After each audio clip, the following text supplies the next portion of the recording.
Nous allons aborder aujourd'hui les différentes étapes de synthèse de molécules. Alors, pour synthétiser une espèce chimique, il faut la produire à partir de réactifs. Pour cela, il faut choisir les réactifs ainsi que leur quantité de matière. Choisir un solvant dans lequel les réactifs ont une bonne solubilité. Choisir un catalyseur pour accélérer la réaction chimique.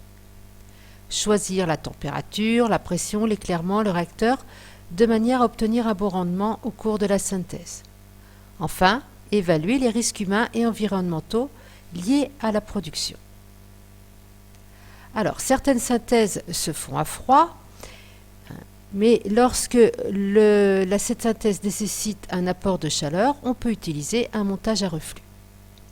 Au cours de l'expérience utilisant ce montage, les vapeurs de réactifs et de produits montent dans le condenseur et repassent sous forme liquide. L'intérêt, c'est que l'on n'a aucune perte de produits ou de réactifs, ce qui nous permet d'améliorer le rendement.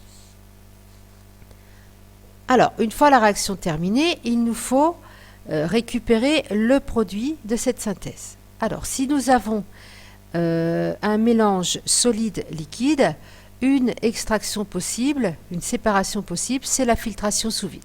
On va récupérer dans le Büchner le solide et dans l'Erlenmeyer, on va récupérer le liquide.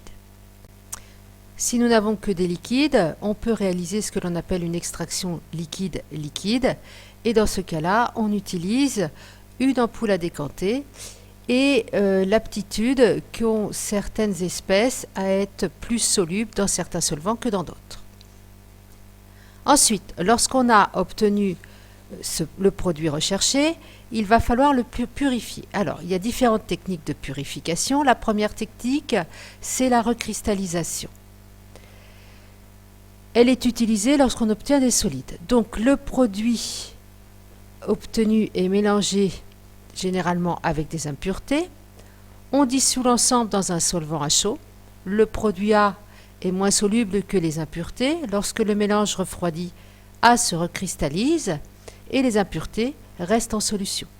Il suffit alors d'éliminer le solvant par filtration et de ne garder que les cristaux.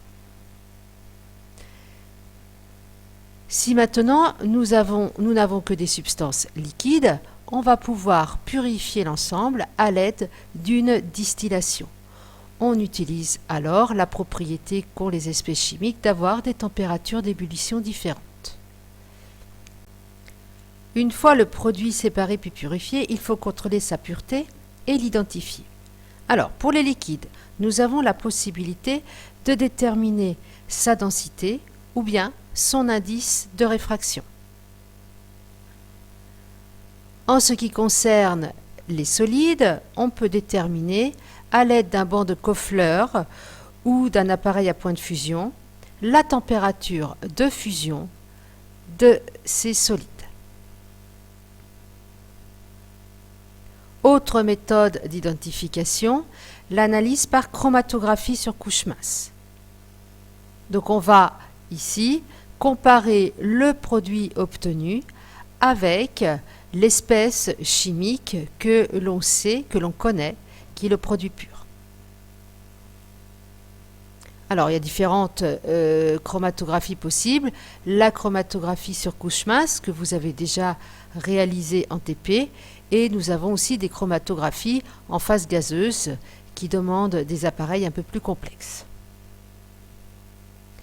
Et bien sûr, il nous reste les analyses spectrales que nous avons déjà utilisées en début d'année, donc l'analyse d'un spectre UV, l'analyse d'un spectre infrarouge et bien encore l'analyse d'un spectre RMN.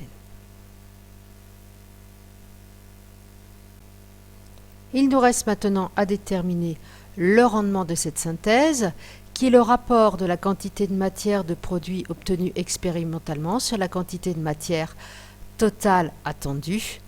C'est aussi un rapport de masse.